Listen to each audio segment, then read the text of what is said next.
et j'aurai le plaisir d'être, maître du temps pour, ce webinaire. Donc webinaire organisé par la métropole de Lyon avec les filières des matériaux bio et géosourcés. Alors au niveau du déroulé, Marion, si tu peux, voilà, passer, voilà, le déroulé, alors un petit peu comme les 2 premiers webinaires. Tout d'abord, une introduction de la part de la métropole de Lyon avec, voilà, Vincent, Piotrowski. Et puis ensuite, on fera, un focus sur l'étude potentielle de développement des filières biosourcées et géosourcées, qui a été, menée par, Caribati, donc une présentation de Marion Chira de la SCOP Caribati. On fera ensuite, un focus sur la construction en terre crue avec Sophie Bioul, qui est architecte, chez Amaco. Et puis on passera un retour d'expérience sur le groupe scolaire Jean Massé en Pisé à Villefranche-sur-Saône. Et on passera la parole donc à Philippe Rinikiewicz d'AIC Ingénierie. Et puis on parlera ensuite de la construction en pierre avec Amélie Imbenotte qui est référente chez Ronapi. On prendra toutes vos questions en fin de séance vers 14h45 avant de laisser le mot de la fin à Béatrice Couturier de la métropole de Lyon. Quelques petites règles, je pense que vous êtes tous familiers avec la visio, mais on va juste rappeler les bonnes pratiques. Vous avez les micros coupés, donc n'hésitez pas à le maintenir coupé et lors des séances de questions-réponses, bien sûr, vous pourrez réactiver vos micros. N'hésitez pas tout au long du webinaire à poser vos questions dans le fil de discussion. On essaiera de prendre la plupart des questions en fin de webinaire, mais on pourra aussi y répondre au fil de l'eau directement dans le chat. Donc vraiment, n'hésitez pas. Et puis, dernier rappel, le webinaire est enregistré et sera disponible en replay. Merci beaucoup, très bon webinaire à tous. Et donc, voilà, je passe la parole à Vincent Pietrowski, donc, qui est chef de projet bâtiment à la direction de l'action et de la transition économique à la métropole de Lyon. Merci Claire, bonjour à toutes et tous. Donc les présentations sont faites. Je vais vous présenter très rapidement un peu le contexte, le pourquoi de ces webinaires. Alors si on rentre dans le vif du sujet, vous connaissez toutes et tous, je pense, l'engagement de la métropole en faveur de la transition de son modèle de développement. Vous connaissez aussi l'impact de la filière de la construction dans cet enjeu de transition. Ce que je vous présente ici, c'est donc les actions que porte la métropole pour aider à cette transition de ce secteur. C'est une intervention qui est variée, qui est protéiforme. Une manière schématique de présenter, c'est de repartir des différentes casquettes, des différents rôles que peut avoir la métropole en tant que collectivité territoriale. Alors un premier bloc en tant que maître d'ouvrage avec une métropole qui vise l'exemplarité dans ses opérations de construction avec 2 outils. Le premier, c'est le schéma de promotion des achats responsables, donc à l'échelle de l'ensemble de ces achats, faire de la commande publique un levier de transformation et d'accompagnement de la mutation de ces filières. Un deuxième engagement plus récent avec le pacte bois biosourcé proposé par Fibois, dont la métropole est désormais signataire et qui engage désormais la métropole à intégrer un certain volume de produits biosourcés bois dans ses opérations de construction, de réhabilitation, d'aménagement. Voilà, ça c'est la métropole comme acheteuse de marchés de travaux. Un deuxième rôle, lorsqu'elle n'est pas maître d'ouvrage, avec une ambition sur l'incitation, parfois même un rôle de prescripteur dans certaines opérations de construction, notamment de logements neufs, dont certains tombent sous le coup du référentiel habitat durable, qui est un outil métropolitain ancien qui a été mis à jour récemment en 2022 pour y introduire des nouveaux critères en termes de contenu carbone, de recours aux matériaux biosourcés et réemploi. Et puis un troisième bloc qui est finalement un peu le liant de tout le reste, c'est les coopérations avec une métropole qui cherche à accompagner ces acteurs, ces filières. C'est le rôle historique, disons, de la direction de l'économie de la métropole pour accompagner les entreprises et les projets de son territoire. Et puis un deuxième outil de cette coopération, ce sont donc des plateformes, donc des lieux d'échange mis en place à la demande de nos élus, qui sont finalement des interfaces avec les acteurs socio-économiques du territoire pour partager, créer du dialogue, aborder des sujets et aider parfois la métropole à construire ses politiques publiques.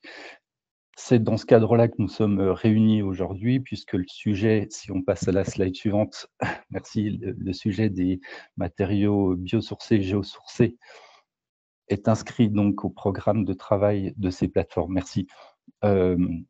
Depuis l'an dernier, la métropole a réalisé un travail d'état des lieux, des filières du bio et géosourcé, donc pour clarifier, vous le voyez à l'écran, à la fois l'état du gisement en termes de matériaux de ces solutions, leurs enjeux de développement, leur capacité à répondre aux besoins existants et surtout futurs sur le territoire métropolitain. Donc c'est vraiment le cœur des travaux qu'a conduit Karibati, qui va vous être restitué pour partie aujourd'hui. Et donc l'organisation de ces webinaires vise surtout à diffuser le plus largement possible ces résultats, ces réflexions. On a souhaité aussi mettre en perspective ces résultats avec un propos opérationnel donné aux acteurs de ces filières. Ça sera l'objet aussi des retours d'expérience qui vous seront faits en partie de webinaires.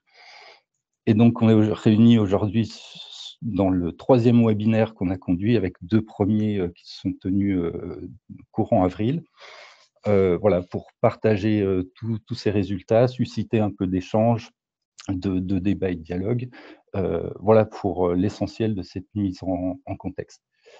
Il me reste simplement à remercier nos intervenants. Merci à VAD, à Karibati pour l'organisation. Et je vous souhaite à toutes et tous un très, très bon webinaire. Merci. Merci beaucoup Vincent. Et donc je passe la parole à Marion Chira, donc associée fondatrice de la SCOP Karibati. Merci et bonjour à tous.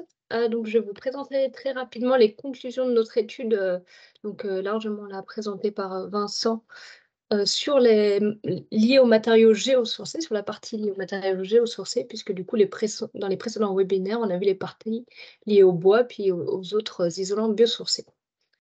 Très rapidement, pour ceux qui n'ont pas assisté au premier webinaire, Karibati, on est un bureau d'études conseil qui travaille sur toute la France et dont l'objectif est de développer l'utilisation des matériaux biosourcés, géosourcés dans la construction, dont notre particularité, c'est d'intervenir très, très en amont sur du développement de filières, aussi auprès des fabricants sur leur développement produit et puis auprès très largement des acteurs de la construction pour faciliter la mise en œuvre de ces matériaux produits dans les projets de bâtiments. Donc pour cette partie matériaux géosourcés, pour la rénovation et la construction neuve, on a étudié dans le cadre de l'étude Métropole, 2 filières, la terre crue et la pierre massive.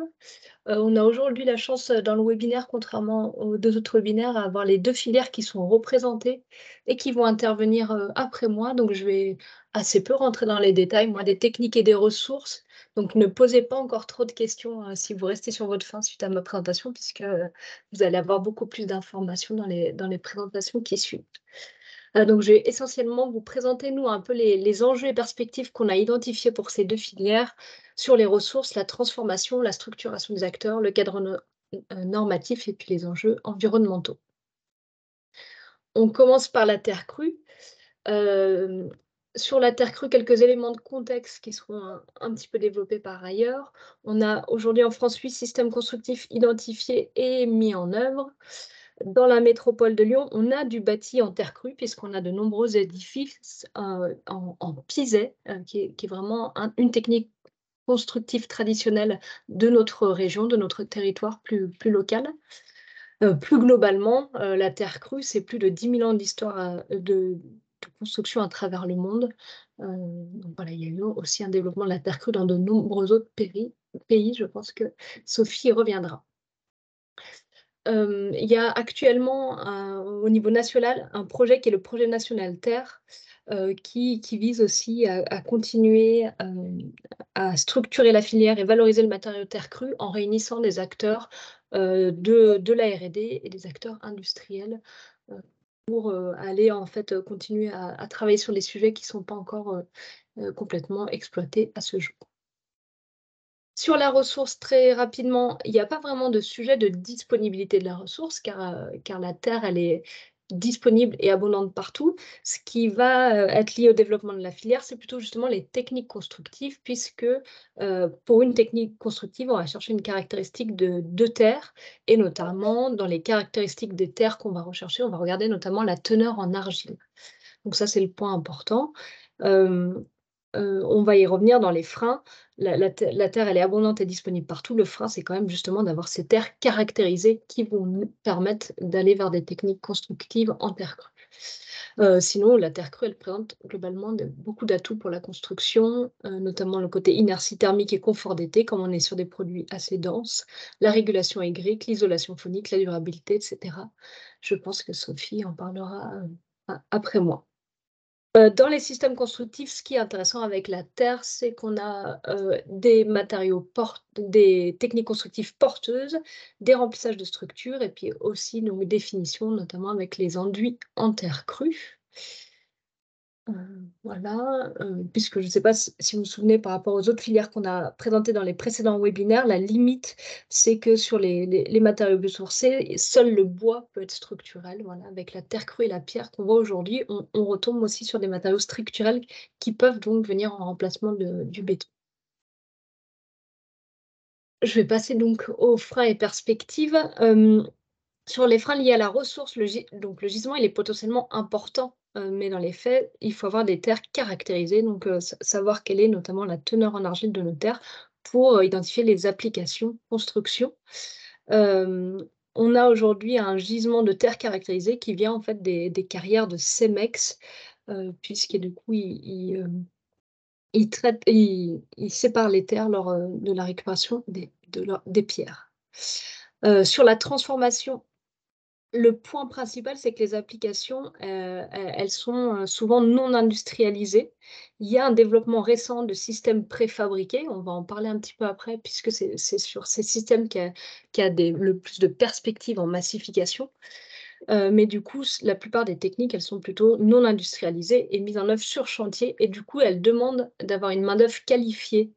Donc déjà, il faut avoir la main-d'œuvre qualifiée, mais ça demande surtout un certain temps de mise en œuvre, et du coup, cela peut se répercuter au niveau du coût de ces systèmes constructifs. Donc c'est souvent cité comme un frein sur la terre crue, c'est le coût des techniques. Sur le pisé, on voit qu'il y a du renouveau sur le pisé, puis vous verrez, on a justement un REX sur le pisé. On est encore plutôt sur des bâtiments plutôt exemplaires. Il y a aussi l'exemple dans la métropole de Lyon du bâtiment de l'Orangerie. Mais on va voir qu'il y a quand même des perspectives sur ce pisé avec des entreprises innovantes. Sur les liens liés à la structuration, on a globalement en Auvergne-Rhône-Alpes plutôt de la chance, puisqu'on a beaucoup d'acteurs de la recherche, de l'accompagnement, de fédérations qui sont sur le territoire. Mais il y a certaines informations qui restent pour autant difficiles à trouver. Par exemple, on a du mal à savoir le nombre de nouveaux projets construits en terre crue, etc. Et puis globalement, il y a beaucoup de petites entreprises dans la région qui sont déjà pas mal accaparées sur la partie notamment rénovation du patrimoine en terre crue qu'on a, et qui peuvent plus difficilement répondre sur des plus gros chantiers. Voilà, et du coup, on commence à estimer qu'il manque quelques entreprises pour répondre à la demande qui est croissante. Sur le cadre normatif, on a une difficulté à avoir des cadres communs. Il en existe quand même un certain nombre, mais du fait de la variabilité de la ressource, de la terre, des qualités de terre. Donc, il y a des référentiels communs qui existent, type guide de bonne pratique, mais pas des référentiels type règles professionnelles, donc pas de référentiel en technique traditionnelle. Donc ce sont pas mal de techniques à évaluer en phase chantier. On verra que c'est quand même quelque chose qui est en train d'évoluer avec des avis techniques qui sont sortis récemment, etc. Et sur les enjeux environnementaux, on a pour le coup là pas mal de données disponibles, notamment sur la base Ignace, sur des systèmes différents. Voilà, attention, sur la base Ignace, il y a parfois des techniques constructives dites stabilisées, pour lesquelles l'impact peut être plus important en raison de l'emploi de liants minéraux type ciment chaud. Voilà, mais les techniques qu'on présente, notamment Sophie, je pense, ne sont pas pour la plupart stabilisées. Donc attention sur les F2S quand vous regardez les résultats. Et dans les perspectives, Donc il y a un gros enjeu à pouvoir mieux qualifier le gisement disponible au niveau de la métropole de Lyon, puisqu'au niveau de la métropole de Lyon, on a quand même beaucoup de chantiers potentiellement d'excavation et donc des terres disponibles. Donc il pourrait être possible de mieux qualifier ce gisement pour avoir plus de terres disponibles autour de la métropole. Il y a des projets innovants qui émergent pour développer plus facilement les techniques constructives préfabriquées. Par exemple, il y a une jeune entreprise qui s'appelle Terio, qui est en train de s'implanter sur le territoire et qui porte un système de pisé préfabriqué. Voilà, pour la massification de la terre crue, on peut penser que des produits comme les briques de terre comprimées ou les cloisons, elles pourraient être plus adaptées et réplicables, donc déjà moins chères et puis du coup, peut-être plus faciles à poser par des entreprises traditionnelles. Il y a une présence des acteurs de l'accompagnement, là, je l'ai dit, qui sont prêtes à accompagner les MO et les MOE. Et on a du coup, pour les produits plus normalisés, industrialisés, on a des avis techniques, Cycleterre là, qui est en Île-de-France, a fait des avis techniques pour ses CBTC par exemple. Donc ça, c'est des documents sur lesquels on peut s'appuyer, pour des chantiers qui intègrent ces éléments. Et voilà pour la terre, je pense que Sophie complétera largement. Pour la pierre, en termes de ressources, la région Auvergne-Rhône-Alpes, elle dispose, vous voyez, d'une grande diversité de pierres. Des pierres calcaires, du marbre, des pierres volcaniques, des granites, grès, et cetera, avec des spécificités locales. Tout ça, c'est lié à l'histoire, géologique, du territoire là, qui est assez riche. Je pense que pareil, Amélie peut-être, complétera. Donc vous voyez donc, sur le site de Rhonapi, là, on retrouve en fait l'aspect des différentes pierres, la localisation des carrières en activité. Donc on a une assez bonne visibilité de l'activité, sur la pierre dans la région. Sur les freins, on a identifié un petit peu moins. Globalement, la ressource comme la terre, elle est plutôt largement disponible, mais l'utilisation de la ressource, elle est limitée à la capacité des carrières, voilà, à extraire des pierres, dans un temps imparti. Dans un des freins qui nous a été cité lors des entretiens, on avait, aussi identifié que la pierre locale était peu utilisée pour des applications structurelles, mais plutôt pour d'autres applications, notamment parement. Voilà, peut-être que Sophie complétera tout à l'heure, Amélie complétera tout à l'heure. Et sur les enjeux, bon, sur structuration acteur, on est plutôt dans des bonnes perspectives, là, vous verrez. Cadre normatif aussi, puisque pour la pierre, on a des DDTU et d'autres documents. Sur les enjeux environnementaux, il y a un petit manque aujourd'hui parce qu'il n'y a pas encore de données disponibles ou alors très peu de données disponibles, notamment de F2S. Donc ça peut être un frein pour le retour de la pierre un petit peu dans le neuf. Je crois que la filière est en ordre de marche, je l'ai mis dans les perspectives pour produire ces données. Dans les perspectives, donc la ressource en pierre, elle est plutôt disponible sur les territoires, je vous l'ai dit, avec 50 carrières, environ 20 000 m3 extraites par an, avec la diversité des pierres que j'ai citées. Le point particulier, c'est que la région, elle est la première région de production de pierres marbrières avec une indication géographique protégée. Donc ça, c'est intéressant, notamment dans le cadre d'un marché public, c'est quelque chose qu'on peut facilement valoriser, pour une fois de valoriser le caractère local. On a aussi des outils de transformation qui se modernisent et qui sont de plus en plus automatisés. Par exemple, il y a une nouvelle usine de fabrication là, implantée sur le territoire pour faire des parements en pierre mince. On a une filière qui est plutôt bien structurée autour de Rhonapi, donc qui intervient tout à l'heure. Au niveau national, on a aussi le CTMNC qui accompagne le développement de la filière, qui met notamment à disposition donc une lithothèque où on retrouve toutes les caractéristiques des différentes pierres. Et en région, on a aussi une formation dédiée pour monter en compétences sur ce sujet. Voilà, je lance. Donc on a sur ces filières géosourcées globalement un gisement disponible, et une structuration, donc pour la terre plutôt en cours de structuration, mais avec beaucoup d'évolutions déjà qui ont eu lieu ces dernières années, donc un potentiel d'utilisation plus massivement de ces différentes techniques dans la construction. Sur la terre structure, cloisonnement enduit, sur la pierre structure, parement extérieur, aménagement intérieur, etc. Elles y reviendront largement après. Et donc les freins que je vous ai cités. Très très rapidement sur les conclusions générales de l'étude. Je vais y passer rapidement. Les techniques constructives actuellement développées sur le marché, elles ne sont pas toutes aptes à l'usage. Donc ça, c'était vrai pour des biosourcés qu'on a présentés. C'est aussi vrai là pour des techniques terre. Et ça, c'est plutôt par rapport aux dimensions des bâtiments à construire. Des fois, on a des ATEX ou des règles pro qui vont jusqu'à du R+2, mais quand on va au-delà du R+2, par exemple, on passe en technique pseudo-traditionnelle. Donc là, il peut y avoir des études complémentaires à faire, des ATEX ou simplement des essais. Il y a un besoin de sensibilisation, de formation des acteurs de l'acte de construire, de toute la chaîne de valeur globalement, pour déjà mieux connaître ces matériaux, savoir où trouver l'information, puis sauter le pas et se faire éventuellement accompagner sur les projets. On a vu avec ces 3 webinaires que les disponibilités par ressources et systèmes, elles sont disparates. Donc il faut plutôt mélanger, mixer les matériaux dans les projets et non pas forcément toujours privilégier une filière au profit d'une autre. Et le coût des systèmes reste un frein à leur prescription. Bien souvent, en regardant à une échelle plus large, on trouve des moyens, pardon, la slide, on trouve des équilibres et puis on voit en fait qu'avec l'évolution de l'exigence carbone sur la RE 2020, finalement les écarts deviennent de plus en plus minimes. Merci pour votre attention et je laisse du coup compléter. Merci beaucoup Marion. Et donc je passe la parole à Sophie Bioul, donc, qui est architecte et chargée de mission terre crue chez Amaco, pour une présentation sur la construction en terre crue. Merci beaucoup. Est-ce que vous voyez mon écran? Oui, très bien. Super, merci. Eh bien, bonjour à toutes et à tous.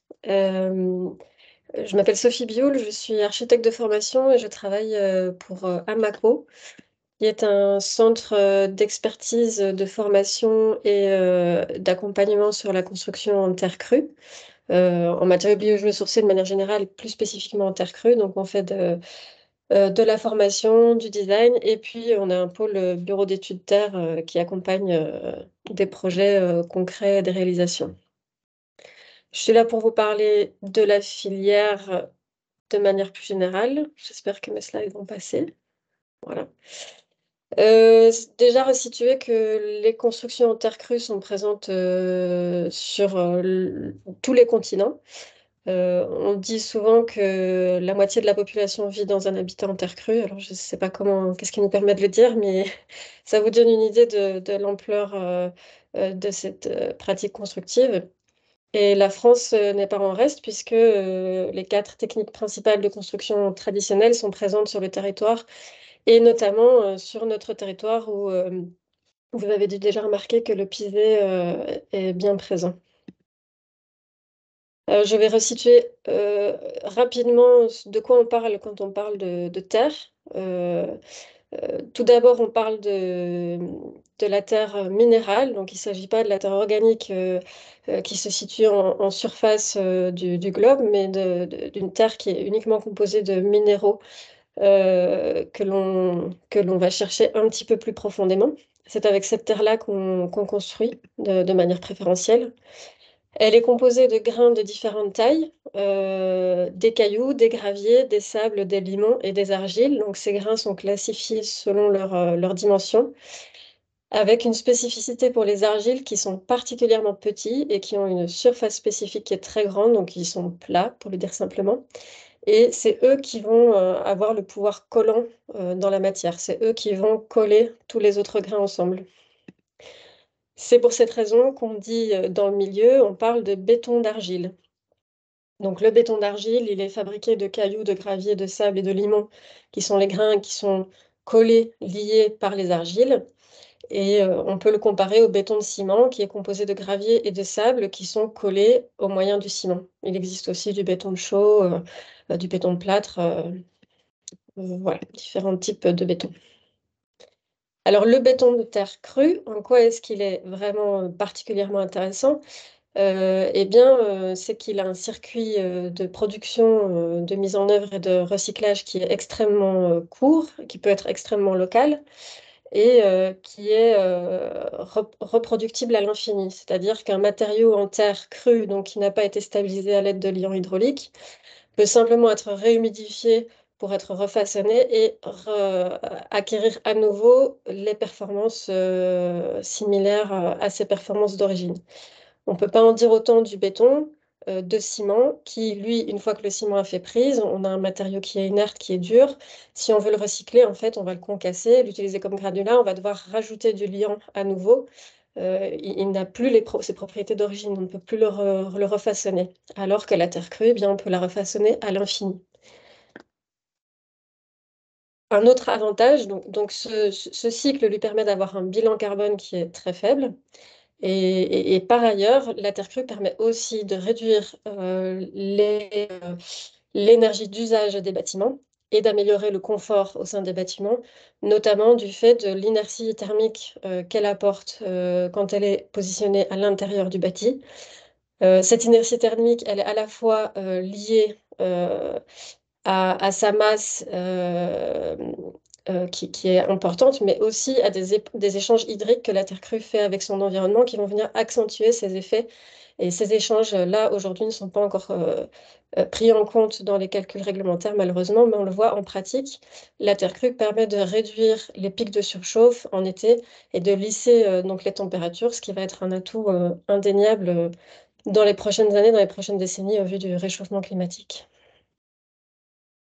Et la capacité de régulation hydrique de la terre crue dans l'habitat permet aussi de réduire les besoins en ventilation, puisqu'on va pouvoir les limiter aux besoins associés aux polluants, au CO2, etc. La terre crue, elle va permettre de lisser les pics d'hygrométrie, donc de vapeur d'eau dans l'air, et donc apporter beaucoup de confort aussi à ce niveau-là dans l'habitat.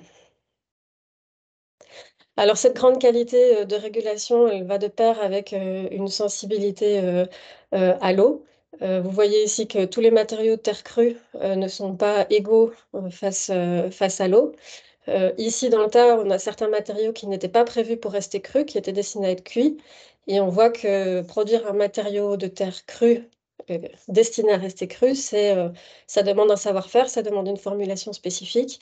Donc, il y a une approche au niveau du matériau, un savoir-faire, une attention particulière à avoir au niveau de la production du matériau en lui-même, en première intention. Ensuite, il y a aussi une attention à avoir au niveau de l'architecture, depuis la volumétrie, l'implantation, jusqu'au moindre petit détail.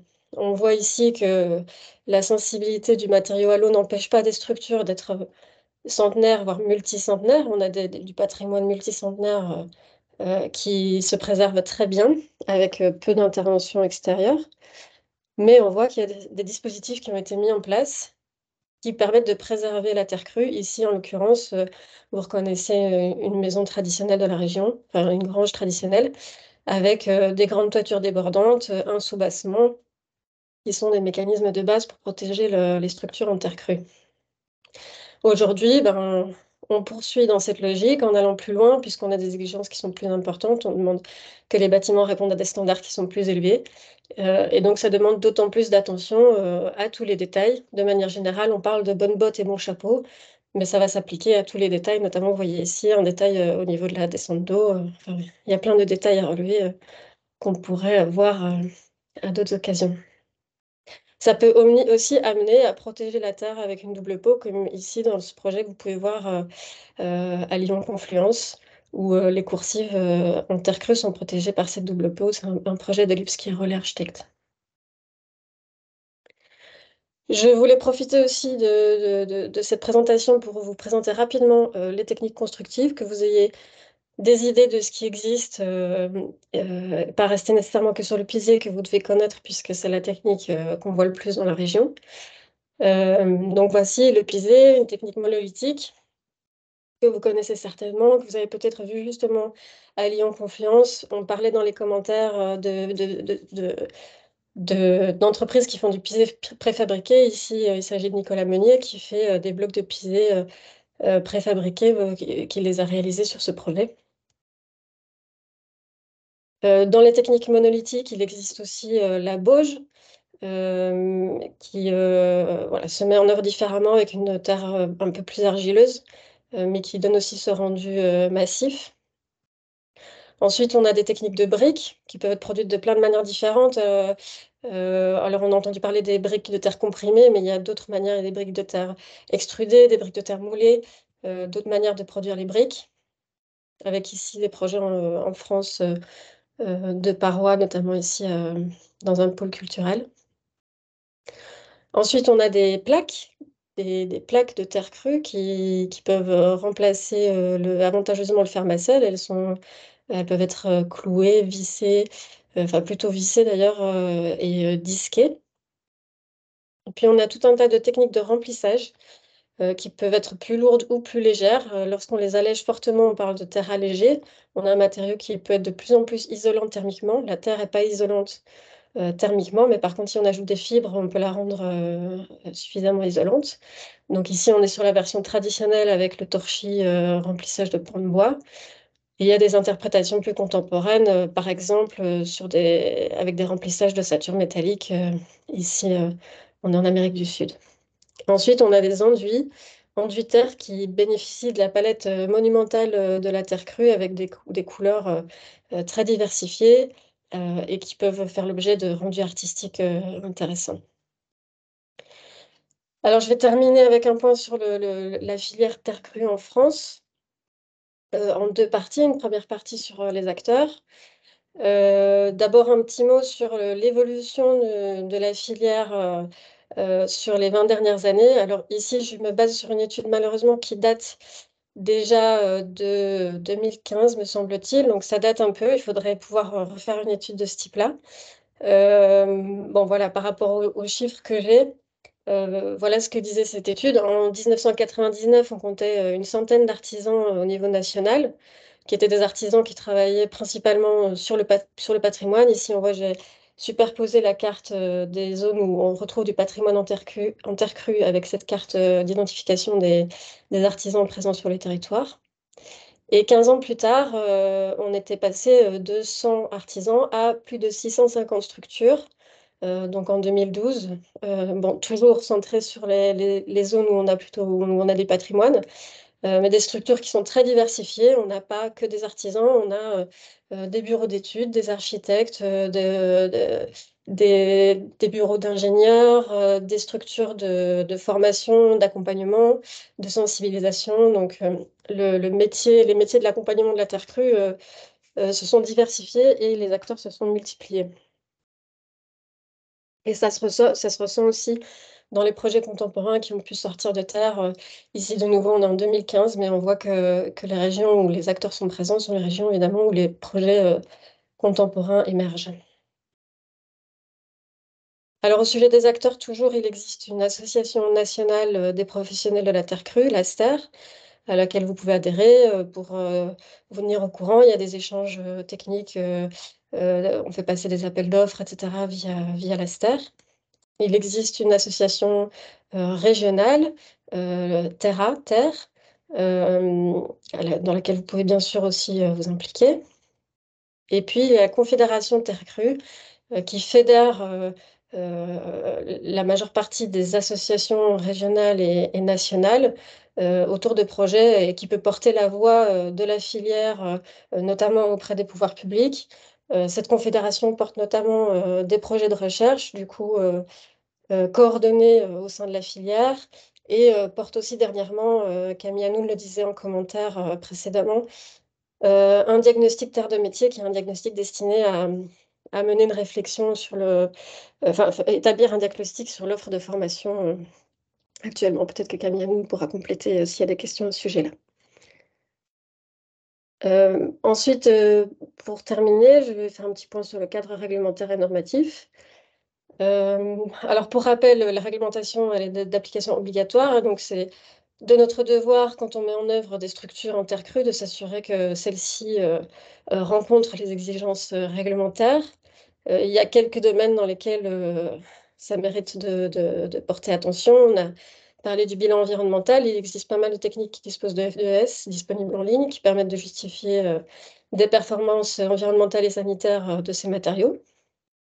Ensuite, pour les questions de sécurité incendie, réaction au feu, résistance au feu, souvent, il va y avoir des demandes, il va falloir réaliser des essais. Alors, selon les matériaux qui sont mis en œuvre, on peut se fonder sur des essais qui ont déjà été réalisés, si on peut faire le lien avec ce qu'on met en œuvre sur le chantier. À titre d'exemple, la réaction au feu, on a toujours été dans le cadre de nos essais M0A1 incombustible. Et pour ce qui est de la résistance au feu, voilà un exemple. On a atteint le EI 45 pour une paroi de 9,5 cm avec les briques cyclotères.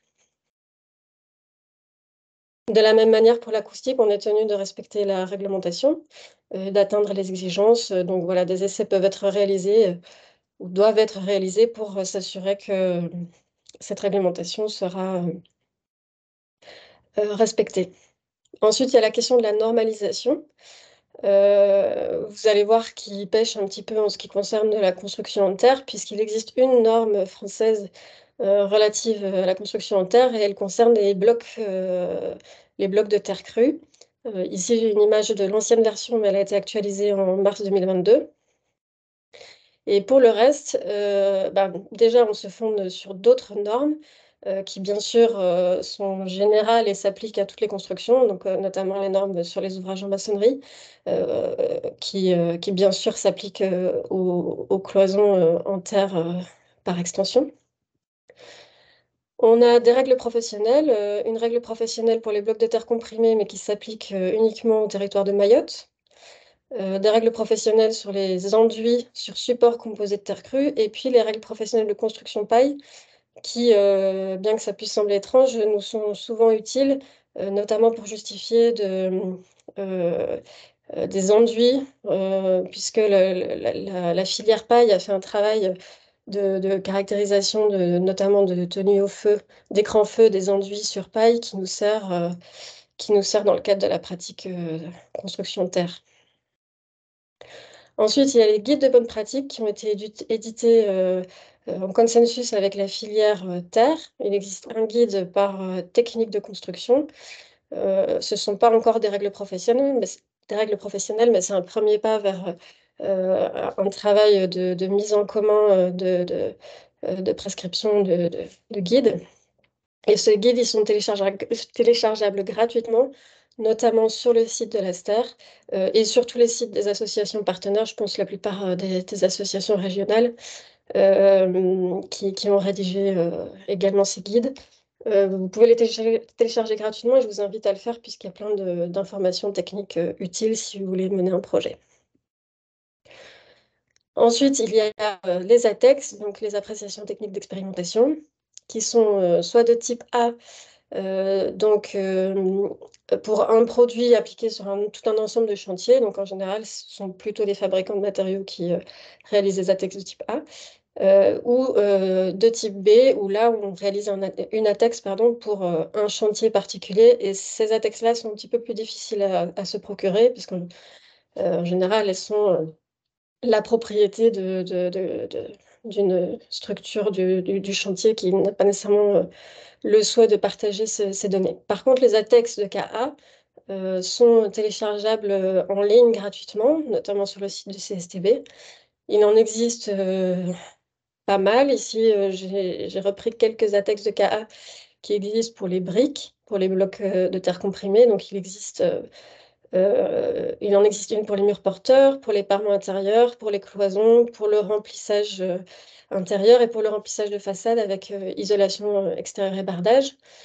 Alors, même si vous ne souhaitez pas rester strictement dans le cadre de la texte et des détails définis, ça vous permet tout de même d'avoir tout un tas de préconisations, de voir des détails techniques. C'est assez intéressant comme document pour vous accompagner dans l'élaboration de vos détails de vos projets.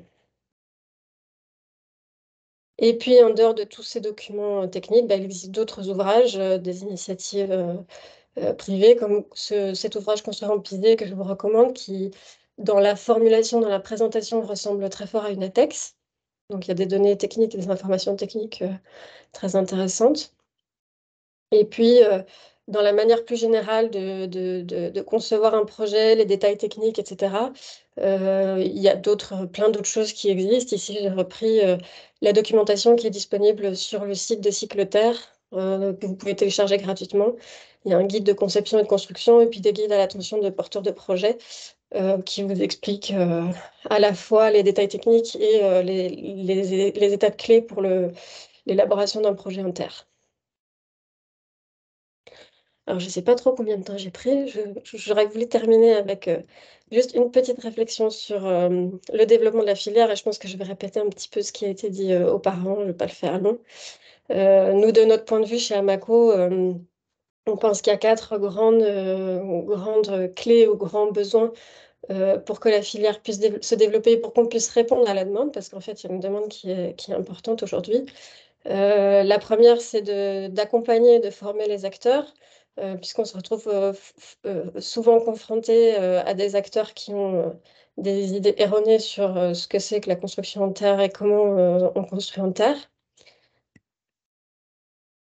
Il y a aussi la formation d'artisans et d'entreprises. On est confronté à un problème aussi d'accéder à de pouvoir réaliser les chantiers avec des personnes qui sont qualifiées, formées et disponibles rapidement. Bien sûr, il y a le développement du cadre normatif. On en a parlé, on a parlé de ce qui existe.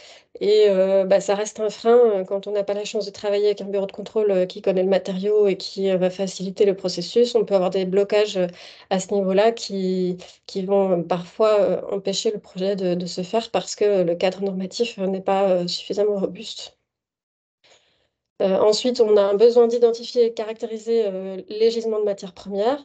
Effectivement, la matière première, elle est abondante, mais où est-ce qu'on peut se la procurer? Est-elle caractérisée? Il existe des chantiers de terrassement où on stocke des déblais. Est-ce qu'on pourrait gérer ces flux pour les réutiliser, les mettre à disposition des artisans? Il y a quelque chose à faire là pour organiser les ressources déjà disponibles sur le territoire. Et finalement, il y a un besoin important de développer, diversifier et multiplier les modes de production. C'est-à-dire qu'on écarte souvent certains matériaux dans l'élaboration des projets parce qu'on sait que ceux-ci ne pourront pas être produits sur le territoire dans la quantité nécessaire. On a besoin d'entreprises qui se lancent dans la production de matériaux. Alors, c'est un peu le serpent qui se mord la queue. On a besoin des matériaux pour pouvoir faire des projets, mais il y a besoin des projets pour que les matériaux se vendent. Mais il y a vraiment un travail à ce niveau-là, qu'on puisse bénéficier de matériaux disponibles sur le marché. J'ai parlé des artisans, mais qu'on puisse compter sur des productions locales pour une mise en œuvre sur les chantiers. Et donc, on espère pouvoir faire un grand projet de développement de filière sur la terre crue pour le Grand Lyon. C'est vraiment notre souhait chez Amaco. Je termine là-dessus. Merci beaucoup, Sophie, et puis merci pour ce respect parfait du timing. 20 minutes pour faire le tour de la construction en terre crue. C'était super, donc merci. Donc, je passe tout de suite la parole à Philippe Rinikiewicz d'AIS Ingénierie pour la présentation d'un retour d'expérience sur un groupe scolaire à Villefranche-sur-Saône. Bonjour, hop, je vous repartage, vous voyez mon écran? Oui, très bien. Super. Du coup, on va faire un retour d'expérience principalement sur Villefranche. Je présenterai deux, trois affaires juste avant. Nous, on est un bureau d'études structure, du coup, tout matériaux, mais on a notre expertise sur la réhabilitation, la valorisation du bâti existant et ce qu'on appelle de plus en plus peut-être le nouveau BTP, c'est-à-dire bois, terre, paille. Et on va vous présenter quelques projets là qui sont en terre, mais bien en terre crue. Je pense que c'est important parce qu'on en entend de plus en plus parler ces dernières années avec des ersatz de terre notamment. Et je pense que c'est important de préciser qu'il y a de la terre stabilisée, il y a de la terre crue. Et nous, on se place vraiment dans le cadre du programme national terre, dont on met un petit rappel de la charte là. Qui traite uniquement des matériaux en terre crue, donc réversibles, à impact carbone faible, parce qu'il faut bien comprendre que si on stabilise de la terre, on peut se retrouver avec des impacts carbone plus importants que si on travaille en béton. est clairement plus important que si on travaille en bloc creux de béton, et qui valorise aussi des niveaux de qualification élevés pour les professionnels de la terre crue. Je vous invite à aller vous renseigner. Le PNTER rassemble énormément de professionnels de la terre crue. Il y a plusieurs axes. Moi, je suis un des animateurs de l'axe mécanique, mais vous avez notamment un axe thermique, un axe socio qui est très intéressant.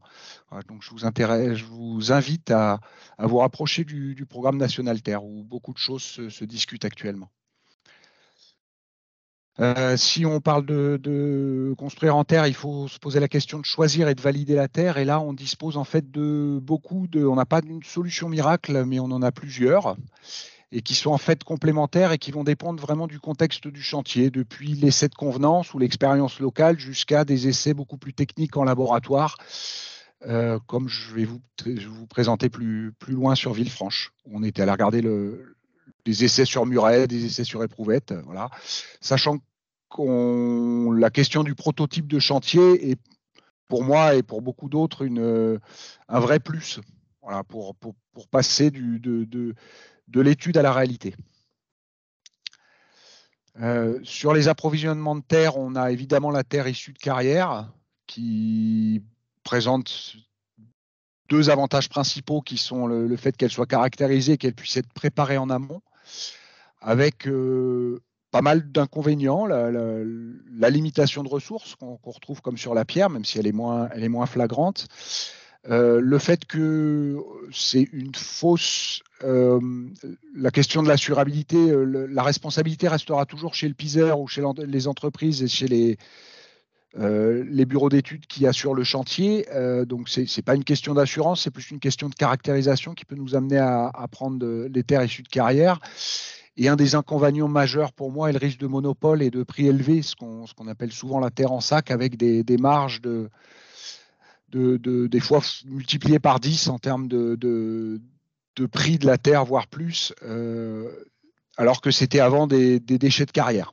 Voilà, donc un risque de monopole qui nous amène, nous, en tout cas, à privilégier, dès que c'est possible, mais ce n'est pas toujours le cas, et je pense qu'il faut savoir faire des compromis, mais on essaye toujours de privilégier des terres issues de terrassement et d'expérience locale qui présentent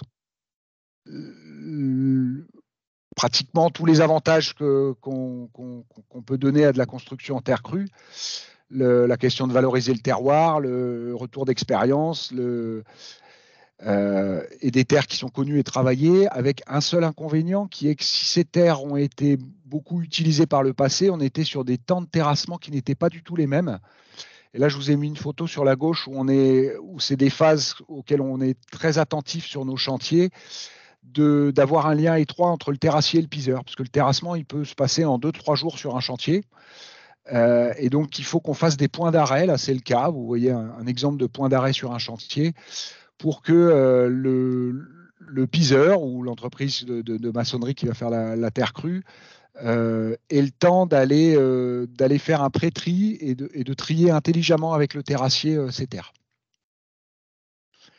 Et je vous montre justement un exemple là sur un musée dans l'Ain où on a à la fois de la réhabilitation d'un monument historique qui est une vieille ferme bressane du 16e, où on fait du torchis, et une extension qui est en pisé. Alors le bâti autour est ou en torchis ou en pisé. On a une terre très particulière dans l'Ain qui est très argileuse et qui est à la limite du pisé et des torchis. Voilà, c'est une terre assez intéressante, la terre de Bresse. Et là, vous voyez qu'on a eu beaucoup de travail en amont on a une entreprise de pisé, une entreprise qui fait le torchis, et le terrassier pour vraiment se mettre ce point d'arrêt dès le début du chantier pour pouvoir valider quelle terre était pré-triée par le terrassier. Si je me mets à l'inverse sur deux autres projets qu'on avait suivis l'année dernière où on faisait l'exécution pour les maçons, l'atelier Cara et Vincent Robin qui sont sur Paris, l'un à la crèche du Palais de l'Alma pour l'Élysée, et puis un remplissage d'une dent creuse dans le nord de Paris. Là, on était à l'inverse sur des terres qui ont été reformulées et avec des contraintes fortes de chantier, donc au contraire plutôt peu de présence sur chantier au niveau du tri et de la préparation de la terre. Et puis, en fait, dans la plupart du temps, on se retrouve plutôt sur des solutions mixtes. Là, c'est un projet à Beaurepaire, donc dans des terres voilà, où on a l'habitude du pisé et où on retrouve, où là, on est en chantier neuf et on est donc en l'extérieur en pisé, là, plutôt une terre issue de carrière. Et par contre, en remplissage en intérieur avec des adobes qui ont été fabriqués par l'entreprise et posés par l'entreprise. Voilà. En amont du chantier. Donc là, il y avait toute une contractualisation un peu particulière. Puis j'en viens au projet de Villefranche, du coup, qui est un projet intéressant par sa taille. Je pense que c'est, alors à ma connaissance, un des plus gros, ou si ce n'est le plus gros projet en terre, parce qu'on a à peu près un peu plus de 1000 tonnes de terre mises en œuvre, et qui est surtout intéressant aussi par les contraintes qu'il y avait au niveau structurel. Donc il y a 2 extensions d'une école existante. Donc on est en R+2 plus attique. Donc c'est R+1 plus attique, pardon, donc ce qui est l'équivalent en termes de charge d'un R+2. Et c'est la taille du projet, donc la somme qui était allouée au pisé nous a permis de pouvoir proposer à la maîtrise d'œuvre de faire une caractérisation exhaustive de la terre à piser dès la phase de conception. C'est-à-dire de s'entendre entre maîtrise d'œuvre, maîtrise d'ouvrage, contrôle technique, en amont de la consultation avec les entreprises pour que les entreprises puissent se concentrer sur le chantier et pas sur des justifications en phase préparation. Cette phase de caractérisation, elle a commencé évidemment par un sourcing des différentes zones d'approvisionnement qu'on pouvait avoir à proximité et un peu plus loin. Là, vous voyez une petite carte sur la gauche. On est allé sur une terre, à l'issue de ce sourcing, plutôt sur une terre un peu mieux connue et mieux maîtrisée. C'était la carrière qu'on vous montrait tout à l'heure. Parce qu'on a beaucoup de contraintes sur ce projet. Il y a des fortes contraintes au niveau du site. Donc, on avait besoin de pouvoir livrer que camion de 30 tonnes par camion de 30 tonnes. Et puis, on a surtout, vu les quantités, on avait une nécessité de qualité et de quantité stable tout au long du chantier qui a duré sur une année, sur 1 an et demi, voilà, avec une coupure au moment de l'hiver. Et puis, on est sur un pisé structurel qui est relativement fortement contraint au niveau mécanique en compression et surtout en zone sismique. On est sur la première zone sismique, on est en zone 2, catégorie 3 pour ceux qui voient. Donc, on est sur les premiers bâtiments qui demandent à être justifiés au niveau sismique. Mais donc, c'était une des fortes contraintes. Et donc, on a fait ce choix de prendre une terre plus connue et plus maîtrisée pour pouvoir être un peu plus ambitieux sur les autres points. En amont, donc du coup, en étude, on a eu aussi une caractérisation mécanique exhaustive du matériau, de cette terre-là qui était maîtrisée, avec évidemment des essais en compression, mais également des essais en traction. Là, on voit des essais brésiliens. Et puis des détermination de ce qu'on appelle les modules Jung, les modules de cisaillement, c'est-à-dire la raideur du matériau. Et surtout, donc ça c'est le premier essai qui était fait dessus, vraiment sur du cisaillement pur sur un muret pour pouvoir mieux estimer la réponse au séisme de ce type de muret et des murs en terre. Cette caractérisation mécanique, elle nous a permis de rentrer ces données dans le modèle sismique que vous voyez en bas de la diapositive, qui lui intègre à la fois le béton armé, puisqu'en intérieur, on a une partie béton armé et on a nos dalles en béton armé qui sont portées par le pisé. Et donc d'intégrer ces données mécaniques au modèle sismique, qui est une analyse modale spectrale, ce qu'on fait classiquement dessus, pour pouvoir justifier. Là, vous voyez l'extension 2, mais on avait deux extensions comme ça à justifier. Et pour pouvoir en fait se mettre d'accord avec le contrôleur technique et les assureurs avant la phase de consultation. Ce qui a permis ensuite aux entreprises de plus simplement de ne pas avoir cette épée de Damoclès au-dessus de la tête dès la phase début de chantier, parce qu'elles avaient déjà beaucoup à faire dans un site très contraint et avec une grosse interaction entre l'entreprise de Gros-Œuvre et l'entreprise de Pisé. Et on a notamment demandé au niveau de la phase contractualisation ce que ce soit un macro lot et que, bien qu'on ne puisse pas imposer la co-traitance, on l'a fortement recommandé. Et c'est vrai qu'il y a eu une grosse phase de négociation avec les différentes entreprises qui ont répondu. Là, c'est un groupement entre l'entreprise Morel et Archivolt qui a répondu, qui s'est très bien entendu. Et je pense que la réussite de chantier qu'on est en train de livrer, là, qui va être livrée d'ici cet été, elle est beaucoup due à cette bonne entente, au fait qu'ils aient pu mettre plusieurs grues en parallèle et travailler en touche de piano les uns les autres, c'est-à-dire l'un montant les murs pendant que l'autre fait les dalles sur l'autre extension et ainsi de suite. Et également le fait que l'entreprise Morel s'intéresse à toutes ces nouvelles façons de construire. Le premier projet que vous voyez sur Courte, c'est son deuxième projet où elle fait du pisé en neuf. Donc c'est un petit point voilà, d'alerte pour les maîtres d'ouvrage, les maîtres d'œuvre. Je pense que la phase contractualisation avec les entreprises, elle est importante. Et là, on demandait, voilà, le fait qu'on soit en co-traitance, c'était un vrai plus. Les deux étaient en responsabilité. Même s'il y a un mandataire, elles sont toutes les deux responsables que le chantier fonctionne bien. Quelques autres photos du chantier. On a évidemment ensuite suivi la qualité de terre et la qualité de réalisation tout au long du chantier, avec pas mal de tests. Donc ça, on avait défini tout ce protocole en amont avec le contrôleur technique. Et je voudrais finir peut-être sur les chantiers qui actuellement sortent, sur lesquels nous on travaille, qui sont ou en chantier ou en études. On a des chantiers qui sont de plus en plus conséquents et partout en France, donc avec un peu moins de culture peut-être de terre crue ou d'approvisionnement simple, et sur la nécessité d'adapter le cadre contractuel à la fois pour nous sur ces études préalables qu'il est important de pouvoir à mon sens, sortir et mettre en amont pour pouvoir lever ces freins le plus tôt possible par une bonne entente entre les différents acteurs, et puis aussi par la façon dont on contractualise. Essayer d'éviter les sous-traitances en cascade avec au final des difficultés à trouver les responsabilités des uns des autres. Voilà. Donc c'est ce sur quoi nous on travaille beaucoup actuellement, c'est sur le cadre contractuel et son adaptation à la spécificité de la terre crue. Et peut-être pour finir juste sur les questions, puisqu'on parle, est-ce qu'on parle de techniques innovantes ou de techniques vivantes,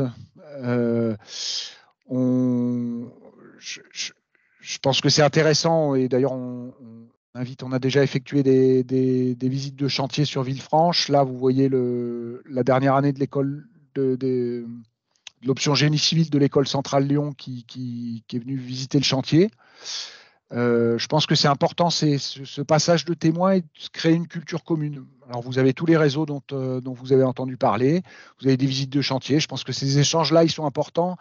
Et à mon sens, ils sont plus importants qu'un ATEX, voilà, ou qu'une norme. La norme, elle arrive par le biais du programme national Terre. Mais je pense que la question de la culture commune et de remettre l'humain et le temps du chantier, je pense également, c'est-à-dire de la préfabrication, c'est une chose intéressante. Je pense que le temps du chantier est quelque chose qui est à remettre au centre de l'acte de bâtir. C'est un temps très particulier où les choses ne sont pas encore faites et sont en train de se faire, et de savoir, sur tous les projets sur lesquels on travaille, on prend énormément de soin au lien entre les différents acteurs qu'il peut y avoir entre la maîtrise d'œuvre, les entreprises, la maîtrise d'ouvrage, parce que pour nous, c'est vraiment la clé de la bonne réussite d'un projet en terre. Je vous remercie. Merci beaucoup. Et donc, on va passer à la dernière séquence sur la construction en pierre avec Amélie Benoît, qui est donc référente à RONAPI. Et je vous invite vraiment à poser vos questions directement dans le chat par rapport à toutes les interventions que vous avez déjà eues. Comme ça, on peut y répondre au fil de l'eau. Merci. Bonjour à tous. Petite question timing, du coup, j'ai jusqu'à quelle heure? Jusqu'à voilà, 50, jusqu'à 50 vu qu'on a un petit peu débordé. Voilà. Ok. Merci pour votre présence. Je suis accompagnée de Bernard Badin, vice-président de Ronapi, et du coup qui pourra répondre en direct à vos questions dans le chat le temps de la présentation. Donc présentation de l'acte de construire en pierre via l'association Ronapi, donc association loi 1901,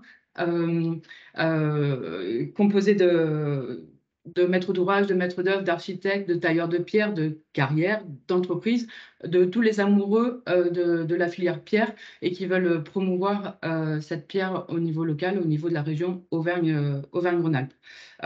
Petit aparté, cette association Ronapi a été créée en 2015, donc plutôt récent par rapport aux autres filières de matériaux bio et géosourcés et qui peuvent expliquer des fois peut-être un peu de retard qu'on pourrait avoir sur d'autres matériaux éco-sourcés. Je vais démarrer sur quelques points techniques généraux et empiriques. Dans la pierre, on aime bien faire les choses simplement. Donc, c'est rappeler quelques principes de construction avec la pierre, sans rentrer dans la réglementation, puisque nos ancêtres savaient très bien construire avec la pierre des bâtis structurants. Donc, on saura le faire aussi. Voilà, sur le déroulé de la construction d'un bâti, d'une maison par exemple, j'ai toute la partie implantation, terrassement, réalisation des semelles. Là on ne déroge pas malheureusement pour l'instant à un peu de béton au niveau de votre structure. En soubassement, je repars avec de la pierre, donc avec son double avantage, sa résistance à la compression et la pierre évite les remontées capillaires d'infiltration. J'ai mon mur porteur en refend périphérique sur les abords de mon bâti, 25-30 cm d'épais, c'est suffisant. Et en intérieur, je peux continuer en cloison de 10 cm d'épais, comme on voit sur les photos. Ensuite, sur les élévations, je raisonne comme un Lego. Voilà, je prends mes blocs de pierre, je prends ma pince et hop, j'ai les enquilles les uns sur les autres avec un petit peu de joints naturels, eau, sable, chaud naturel, pour liaisonner ces éléments entre eux. Mais voilà, je voulais insister vraiment sur la facilité et la simplicité de construire en pierre. Et voilà, si on veut revenir sur ce type de construction, il faut vraiment qu'on reste dans des choses très simples. Et ensuite, sur la dernière partie de l'ouvrage, sur la partie toiture, je sais facilement faire des engravures dans mes pierres pour enquiller la charpente bois. Là, on est parti là-dessus. Je mets mes fenêtres en applique. Je n'ai pas d'enduit extérieur à faire puisque c'est la pierre naturelle apparente et très jolie qui suffira. Et puis après, un peu de faux plafond et votre maison est terminée. Un petit zoom sur des systèmes d'encastrement particuliers qui pourraient être mis en œuvre en fonction des centres de charge ou de la classe de séisme, là où vous faites votre projet. Donc pareil, je peux facilement faire des réservations dans mes pierres et un petit peu d'armature et un petit peu de mortier de béton pour liaisonner mes angles ou liaisonner mes pierres entre elles. Mais ça, c'est vraiment exceptionnel en fonction de la zone de construction de votre ouvrage. Et je vous ai mis un petit plan d'élévation des pierres où, voilà, vous voyez que vous avez 3 ouvertures, vous avez la pierre en tête qui en appuie sur les 2 autres éléments. On est vraiment sur des choses très simples en pierre. Donc j'insiste là-dessus et on le voit très bien sur ce plan-là. Et donc pour la dernière slide, on voit la pierre en élévation avec les ouvertures, les fenêtres, les portes. Voilà, ça, c'était pour faire un petit point sur la façon de construire simplement de la pierre. Et pour aller plus loin, du coup, sur la slide suivante, puisque, bon, là, je suis vraiment allée dans les choses générales autour de la construction pierre. Au sein de Ronapi, donc, il y a un atelier de travail qui a été monté sur construire en pierre naturelle, puisque voilà, on voit bien aujourd'hui qu'on a du mal à lancer cette activité-là. Donc, je vous ai mis le lien sur le site de RENAPI pour prendre contact avec l'association et ce groupe de travail si vous êtes intéressé. RENAPI a mis en place un site internet qui s'appelle Avenir de Pierre, destiné aux étudiants en CAP ou en bac pro pour découvrir le métier de la pierre et découvrir les opportunités d'alternance et d'étudier la taille de pierre et la pose de la pierre. Donc voilà, sur les niveaux du CAP au bac pro où on peut avoir du public fortement intéressé par ces métiers naturel et manuel. Et au niveau de la formation pour les maîtres d'ouvrage et maîtres d'œuvre, le temps aussi que RENAPI, avec son groupe de travail Construire en pierre, se structure un peu plus, je me suis permise de mettre le lien avec les grands ateliers qui ont aussi une formation pierre avec les compagnons du devoir. Donc voilà, toute cette... tout ce maillage, toute cette filière qui RENAPI est un facilitateur, voilà, de tout ça. Mais on essaye de mettre en lien tous ces acteurs qui sont là pour la promotion de la pierre. Après, si on passe sur les ressources et disponibilités, localement, je vous ai rappelé quelques chiffres. Je ne vais pas tous les redétailler, puisque voilà, Karibati en a parlé juste avant. Voir quand même le nombre d'entreprises qui sont impliquées dans cette filière. Voilà, donc c'est une activité très porteuse, très importante aussi sur la région. Et avant d'aller un peu plus dans le détail sur le type de pierre, je voulais faire le lien avec la frugalité heureuse et créative que RENAPI a pu rencontrer à VAD et qui avait dressé une cartographie du vivier de matériaux biosourcés et éco-sourcés localement. Et quand voilà, je suis référente chez VAD, quand je les ai rencontrés et j'ai regardé la cartographie, il manquait beaucoup de choses, mais de notre faute, hein, parce qu'on n'en communique pas assez. Donc voilà, tout récemment, j'ai pu renvoyer un listing de fournisseurs de pierres locales et avec quel type de pierre ils pouvaient fournir. Donc logiquement, voilà, la frugalité pourra rapidement mettre à jour sa cartographie sur toute la partie pierre et qu'elle soit vraiment plus lisible. Sur les différents types de pierres, je vais juste passer vite sur cette slide-là, puisque voilà, on en a déjà passé calcaire, granit, lave, les différents types de pierres qu'on a déjà cités plus haut, avec plus de 100 références de pierres. Et là, je vais vous citer quelques noms sur la slide suivante, où vraiment, voilà, on a parlé de Villebois tout à l'heure dans le chat, mais le Champ Doré, la pierre de Hauteville, la pierre de Ruoms sont vraiment aussi des pierres très importantes. Et voilà, quand vous voyez le listing et que vous dites qu'on n'est que sur la région Auvergne-Rhône-Alpes, on se dit qu'il y a du potentiel. Donc c'est ça qui nous motive d'autant plus sur le développement, le rayonnement de la pierre via RENAPI. Sur la partie avantage de travailler avec la pierre, utilisation de matériaux régionaux. Bon, ça, c'est le thème des webinaires, donc on est pile poil dans le bon timing. Valoriser les savoir-faire, les métiers de la pierre, donc ça aussi, c'est favoriser l'emploi local et garder nos savoir-faire ancestraux. Aide au développement d'entreprises régionales, puisque c'est quelque chose qu'on n'externalise pas. Les caractéristiques techniques de la pierre que je citais plus haut sur la partie inertie et isolation de la pierre, qui font qu'on n'est pas que sur des cloisons et pas que sur des pierres minces d'habillage, mais bien sur de la structure, que ça soit en bâti, en mur de soutènement, en aménagement urbain. Voilà, on a plein de déclinaisons possibles. Et un autre avantage que je tenais à souligner, c'est son réemploi qui est largement facilité par le fait qu'il ce soit un produit très enfin, pas du tout transformé. Voilà, vous allez en carrière, vous allez tailler votre bloc, après vous le sciez, vous ne rajoutez pas de poudre de perlimpinpin, vous ne modifiez pas, et donc vous êtes vraiment sûr de votre matériau d'origine, et donc au niveau d'une opération de réemploi de pierre, ça ne peut que faciliter le projet. Et du coup, je rebondis sur un autre atelier de travail de Renapi qui travaille sur la réutilisation et le réemploi de pierres en aménagement urbain.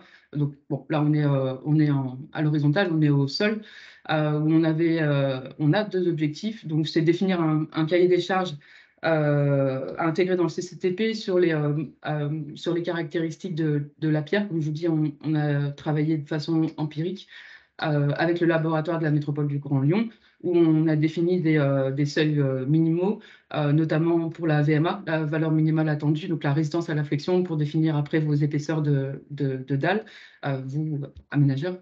Et voilà, on est parti sur 12 mégapascales, par exemple, et pour la voirie et pour les trottoirs, on a raisonné aussi en valeur minimale, en se disant, voilà, 6 cm en trottoir, 8 cm en chaussée, on est bon, donc on peut réemployer n'importe quelle pierre qui a ses caractéristiques techniques minimales.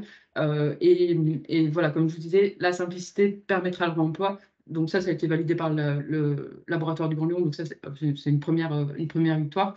Et le deuxième objectif de cet atelier de travail, c'était d'établir un état des lieux du vivier disponible localement de cette pierre de réemploi, où là, l'objectif n'est pas atteint, mais on ne désespère pas. Et donc, on travaille notamment avec la métropole de Lyon pour faire du réemploi à l'échelle de la métropole, un chantier de dépose qui va alimenter un chantier de dépose de revêtement au nord-ouest de Lyon qui va alimenter un chantier de nouvel aménagement urbain au sud-est de Lyon, voilà, par exemple.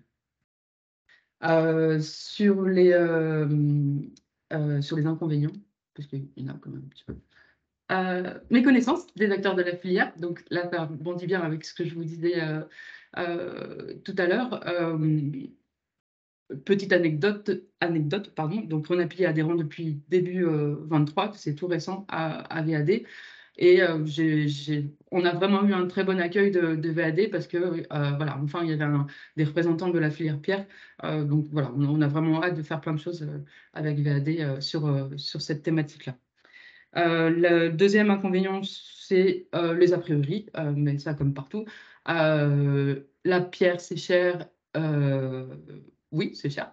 Après, ça dépend de la façon dont on calcule le coût global de son projet et sur le fait que c'est un matériau naturel. Donc, pendant 100 ans, vous êtes tranquille. Je pense que par rapport à d'autres matériaux non biosourcés, vous n'avez pas cette durabilité-là, pardon. Donc, il faut vraiment raisonner sur le global.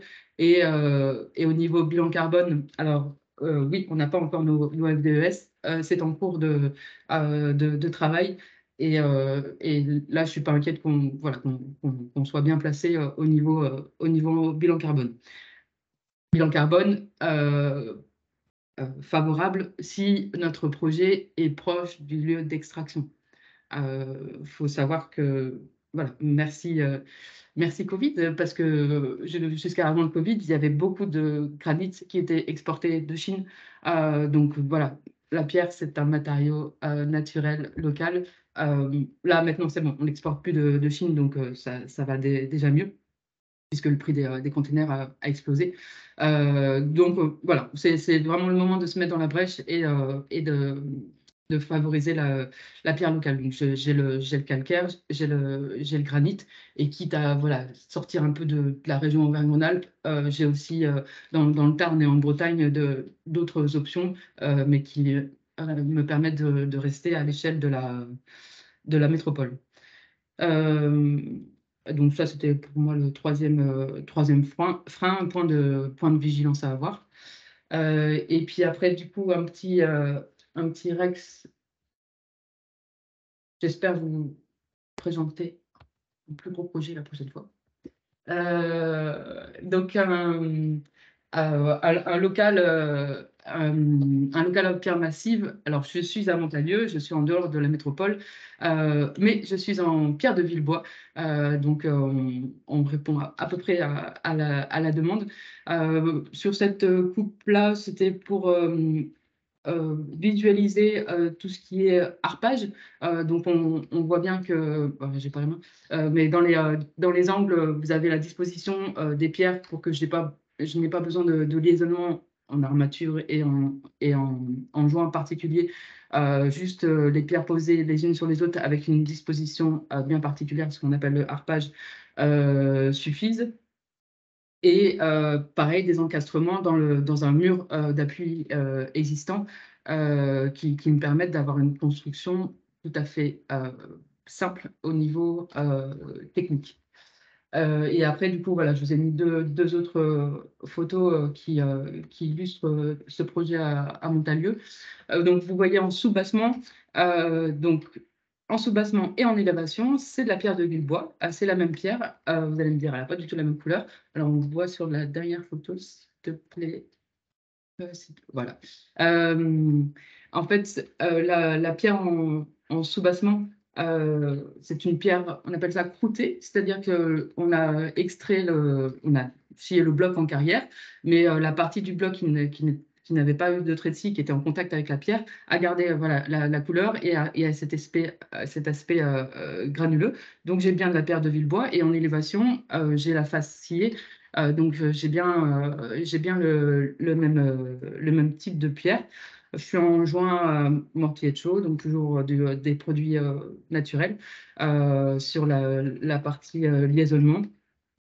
Et dernier point sur avantages et inconvénients. Donc, inconvénients, donc, à aujourd'hui, si on voit à court terme, cette construction en pierre de Villebois a été plus chère qu'une construction en aglo plus enduit classique.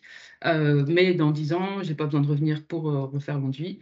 Et je n'ai pas besoin de revenir dans 15 ans parce que les aglos se fissurent.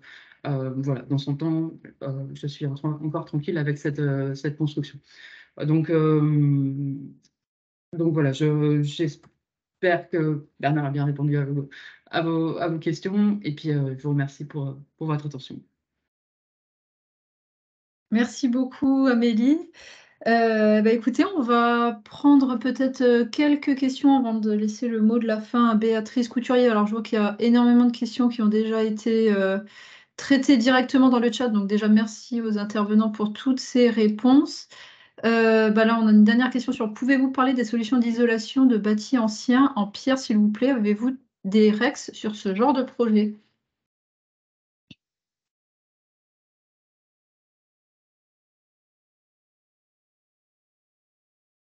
Non, je n'ai pas de REX sur ce genre de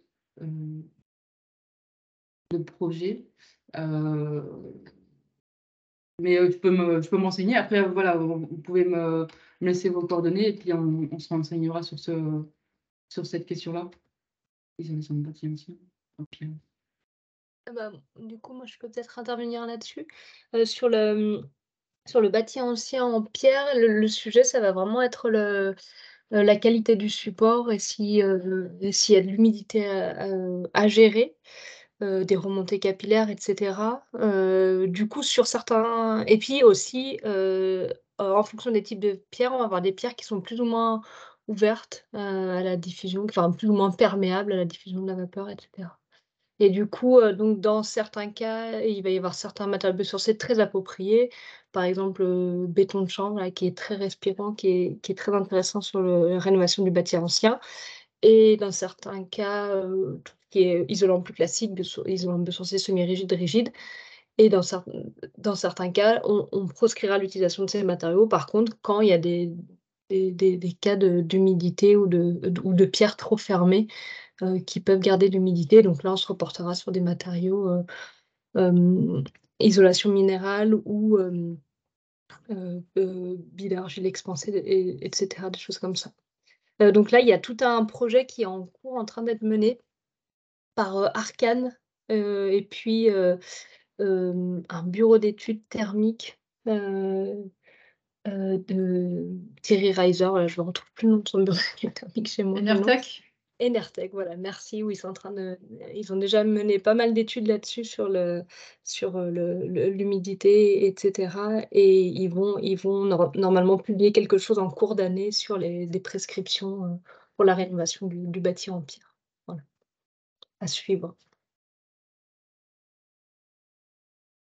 Merci Marion. Il y avait une réaction aussi sur le fameux coût global. Alors je lis la question, hein. Toujours ce fameux coût global. Oui, mais à l'investissement T0, ça reste quand même beaucoup plus cher que le béton de ciment. Du coup, j'ai peur qu'on ne puisse faire ça que dans les projets de luxe. Je ne sais pas s'il y a une réaction des participants, des intervenants, pardon. Ouais, moi j'ai écrit une réponse que je viens d'envoyer. Mais oui, je voulais réagir. Alors c'est vrai qu'aujourd'hui, c'est souvent plus cher de construire en terre. Et encore, ça s'étudie au cas par cas selon les techniques utilisées. Mais c'est quelque chose qui est destiné à évoluer. D'abord parce que la filière se structure, se développe, donc on a de plus en plus d'acteurs sur les territoires. On va pouvoir travailler avec des matériaux qui sont de plus en plus locaux, avec des acteurs qui sont qualifiés aussi, parce qu'on observe souvent sur les chantiers, il y a un facteur psychologique avec des artisans qui n'ont pas l'habitude de mettre en œuvre ce type de matériaux, qui vont gonfler leur prix parce qu'ils ont peur d'avoir des soucis. Donc tout ça va permettre de réduire les coûts. Et puis, il y a quand même l'évolution globale du coût de l'énergie fossile qui est un fait et qui va de plus en plus favoriser les techniques qui demandent plus de main-d'œuvre et moins d'énergie fossile.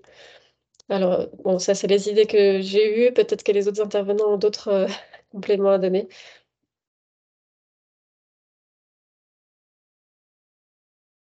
Voilà, c'est ce que je soulignais dans la présentation, oui, la pierre, c'est plus cher à aujourd'hui. Donc après, c'est le gros frein de la construction pierre. Mais voilà, comme tu le soulignais, Sophie, on espère qu'à moyen long terme, les équilibres changent, comme on voit sur d'autres sujets plus sociétaux d'ailleurs.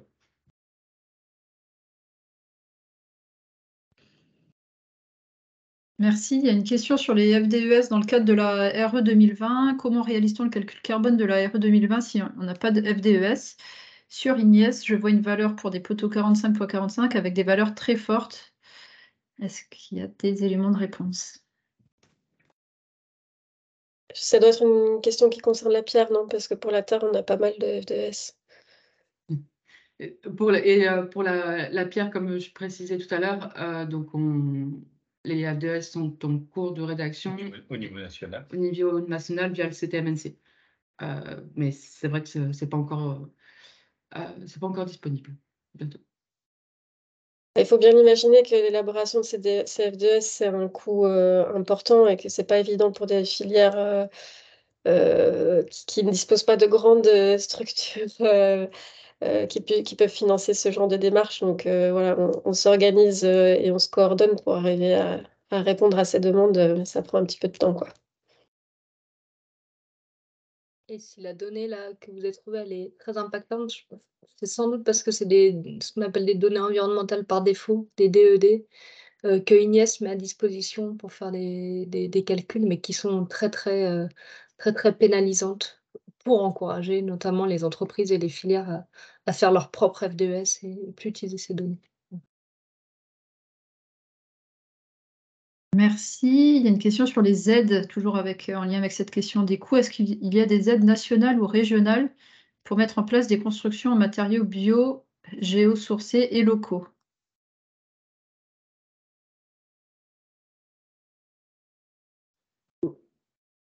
Des aides à la construction au niveau de la pierre, non. Par contre, l'Europe et la région aident RONAPI financièrement via le FEDER pour promouvoir la construction de pierre. Il y a de nombreuses actions, que ce soit dans le Rhône et dans l'Ain, mais aussi beaucoup dans le Massif central, des actions de la région et des subventions pour aider cette filière-là. Mais des aides à la construction en pierre, selon moi, non.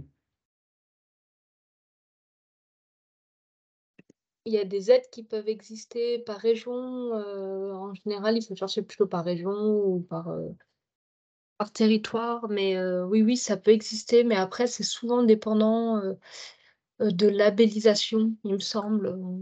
On exige l'obtention d'un label, bâtiment biosourcé. Bah, j'ai un exemple en tête de la région Île-de-France qui a une aide, par exemple, quand on met du biosourcé dans le bâtiment, mais du coup l'aide elle est liée au fait d'obtenir la labellisation bâtiment biosourcé ou bâtiment bas carbone, et cetera. Donc en général, l'aide, en fait, elle compense, un petit peu, elle vient juste, compense un petit peu la labellisation finalement, elle rapporte un petit peu en plus, mais déjà le coût de la labellisation est un coût en soi.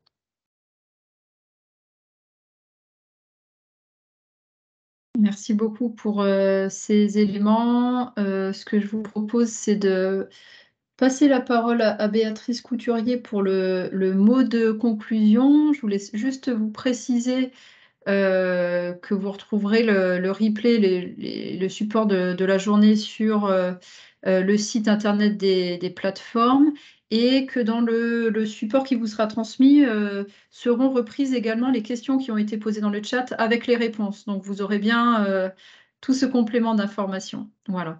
Donc voilà, je passe la parole à Béatrice Couturier. Merci Claire, donc bonjour à tous, Béatrice Couturier, donc je suis copilote avec Vincent Piotrowski sur les plateformes, l'organisation des plateformes des acteurs du BTP. Et donc pour ce mot de conclusion, je voudrais d'abord commencer par remercier chaleureusement Marion Chira et Claire Villazzi qui nous ont largement accompagnés et aidés dans l'organisation de ces 3 webinaires. Donc sans elles, je pense qu'on aurait eu beaucoup plus de mal à réunir l'ensemble des intervenants, acteurs, etc. Donc voilà, je pense qu'elles ont largement contribué au succès de ces webinaires. Pour dire aussi, alors rappeler, contextualiser un petit peu la question des matériaux biosourcés, géosourcés sur le territoire de la métropole. Donc comme vous le savez, nous avons un exécutif, nos élus métropolitains sont fortement engagés sur les questions de transition écologique et notamment sur les questions de la décarbonation de l'aménagement et de la construction. C'est pour ça que la métropole a cherché en fait les moyens pour accompagner les acteurs du territoire à la fois au niveau de la structuration des filières et via le développement d'une offre en fait locale en matériaux biosourcés et géosourcés. Et donc les moyens qui nous paraissaient appropriés pour accompagner les acteurs étaient d'une part une mise en visibilité de la demande locale, donc c'est-à-dire que, enfin ça a été bien rappelé tout à l'heure, on a cherché surtout à mettre en relation l'offre et la demande. Et donc pour nous, la métropole, c'était finalement assez facile de pouvoir essayer de définir quels allaient être les besoins à l'horizon 2030. Enfin, quand je dis facile, on sait faire de la prospective, voilà, qui est plus ou moins fiable. Et ce qu'on a essayé de faire, c'était d'aider à l'identification donc des besoins en mètres carrés qu'allait générer donc l'activité immobilière sur le territoire de la métropole de Lyon. Donc ça constitue une des parties de l'étude de Caribati. Alors, pour ceux qui seraient intéressés pour avoir des éléments et des chiffres plus précis sur ces questions-là, je vous invite à lire l'étude qui se trouve sur le site des plateformes des acteurs du BTP, donc https transition-btp@grandlyon.com. Donc, si vous ne connaissez pas encore le site web, vous pouvez y retrouver toutes les actualités, les annonces d'événements, toute la bibliographie, tous les compte rendu et présentation, support de présentation des ateliers que nous avons organisés. Voilà, et donc je parlais de l'accompagnement de la métropole à la structuration de la filière. Donc on a vraiment essayé de favoriser la mise en relation entre l'offre et la demande. On a essayé de montrer quels étaient les acteurs locaux, quels étaient les types de matériaux qu'on produisait actuellement sur le territoire, de voir effectivement la disponibilité de la ressource au niveau local. On a évoqué effectivement aussi tout à l'heure la façon dont la métropole se positionnait, donc à la fois par sa commande publique directe, c'est-à-dire qu'aujourd'hui, nous construisons un certain nombre de bâtiments sous une maîtrise d'ouvrage métropolitaine, et dans ce cadre-là, nous essayons d'avoir une part de matériaux biosourcés et géosourcés qui dépasse la plupart du temps les 50%. Ça fera l'objet d'une présentation lors de la rencontre des acteurs du bâtiment du 26 mai prochain. Donc, vous aurez aussi, enfin, toutes les invitations sont parties, mais vous pouvez avoir les éléments d'information voilà, sur le site des plateformes. Il y a le lien aussi qui apparaît pour s'inscrire. Et ce qu'on fait aussi pour essayer d'accompagner le développement et la structuration de ces filières, bah, bien sûr, on a évoqué le référentiel habitat durable qui prescrit l'utilisation de matériaux biosourcés et géosourcés. On peut parler aussi du dispositif Ecorénov qui fixe un bonus biosourcé et qui permet d'obtenir un niveau d'aide. Alors, on parlait des aides tout à l'heure, effectivement. Quand des bailleurs sociaux et des copropriétaires lancent une démarche d'éco-rénovation, ils peuvent être aidés s'ils atteignent donc aussi, ils retiennent le label biosourcé et qu'ils prennent et cochent la cible biosourcée. Il y a un bonus de subvention pour l'atteinte de ces cibles-là. Voilà. Et enfin, on peut participer, nous aussi, Métropole, à des groupes de travail. Donc, ça a été le cas pour un groupe de travail du ministère de la Transition écologique sur la décarbonation de l'aménagement, où on a fait remonter un certain nombre de propositions liées à ces sujets, notamment sur la question du volet assurantiel du réemploi, puisqu'on a eu par ailleurs, en fin d'année dernière et en début de cette année, enfin, en juillet de l'année dernière et en début de cette année, 2 ateliers de travail sur le volet assurantiel du réemploi. Voilà.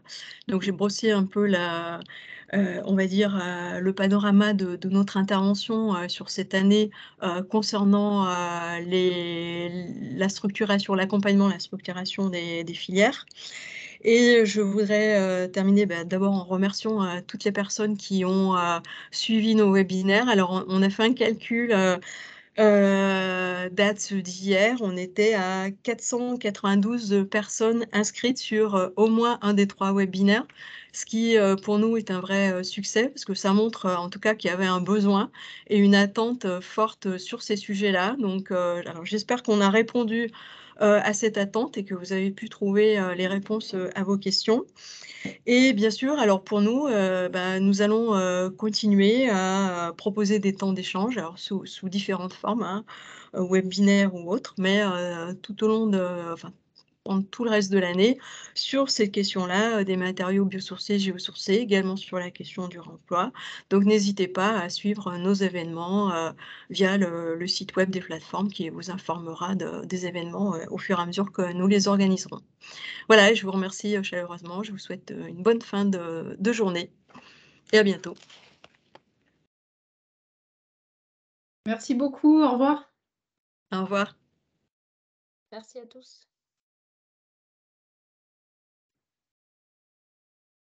Merci beaucoup. Merci. Au revoir. Au revoir.